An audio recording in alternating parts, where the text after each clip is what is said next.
Sebelumnya kita telah membahas mengenai kerangka karya tulis ilmiah. Nah, kerangka karya tulis ilmiah akan menghasilkan satu laporan lengkap penelitian seperti skripsi, tesis, dan disertasi. Ya, jadi artikel ilmiah yang kita bahas di sini ini adalah bentuk artikel yang merupakan keluaran atau output dari hasil karya tulis laporan.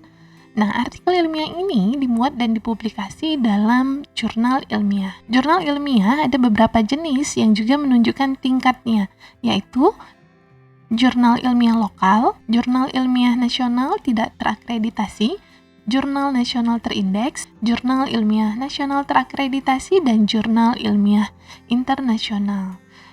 Dengan dipublikasikannya tulisan atau artikel ke dalam jurnal ilmiah, maka akan memberikan manfaat yang lebih baik itu bagi penulis, lembaga tempat bekerja, masyarakat luas, dan juga bagi negara. Nah, mengapa kita harus menulis? Karena dengan menulis, kita dapat menyampaikan gagasan-gagasan serta ide pikiran kita atau hasil temuan penelitian untuk disampaikan kepada masyarakat. Ide-ide cemerlang yang kita tuliskan akan jauh lebih efektif dibandingkan dengan kita menyampaikannya secara lisan. Kenapa? Karena dengan tulisan dapat lebih mudah untuk dipahami dan bisa dibaca berulang-ulang oleh si pembaca. Baiklah, kita akan masuk ke dalam bentuk kerangka penulisan artikel ilmiah. Ada 9 poin, dan isi artikel ilmiah ini lebih sedikit dibandingkan dengan karya tulis ilmiah yang bentuknya dalam bentuk laporan lebih tebal. Nah, ada 9 poin, di mana 9 poin inilah yang akan menjadi bentuk artikel yang akan kita publis. Kerangka artikel ilmiah. Untuk poin yang pertama, itu adalah judul. Judul akan memberikan informasi mengenai isi dari artikel yang kita tulis. Juga memuat variabel atau konsep dalam artikel itu sendiri. Nah, untuk judul itu biasanya adalah maksimum 12 kata.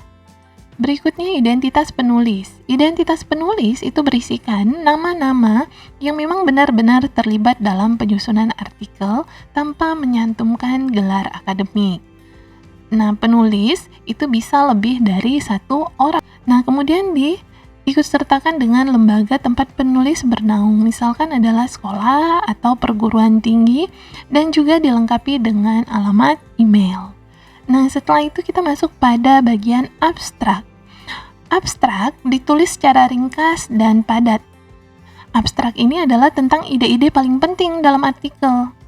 Misalnya, masalah atau tujuan penelitian, kemudian ringkasan hasil penelitian, dan juga simpulan. Kita lanjutkan dengan keyword atau kata kunci.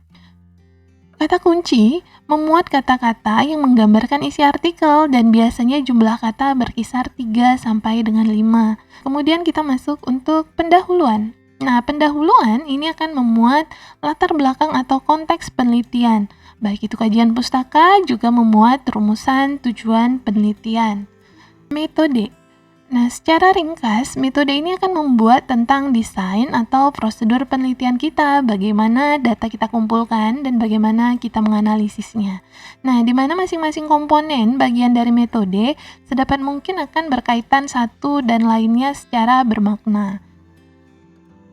Poin yang ketujuh, hasil dan pembahasan. Nah, pada hasil dan pembahasan ini merupakan bagian inti, bagian paling penting atau bagian pokok dari artikel ilmiah yang memuat hasil bersih dari analisis data atau hasil dari hipotesis yang kita lakukan. Nah, ini dapat disajikan dalam bentuk tabel atau gambar agar lebih memperjelas.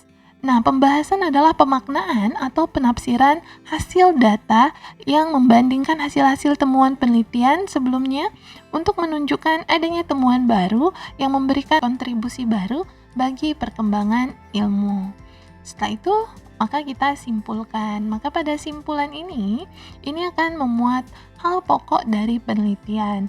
Intisari hasil pembahasan yang dianggap paling penting dan mengandung sesuatu hal baru ini disampaikan pada kesimpulan. Daftar pustaka ini ditulis sesuai format yang berlaku, misalkan seperti IEEE atau AFA. Nah, gunakan rujukan yang terbaru atau minimal 10 tahun terakhir. Demikianlah kerangka artikel ilmiah, semoga dapat membantu. Terima kasih.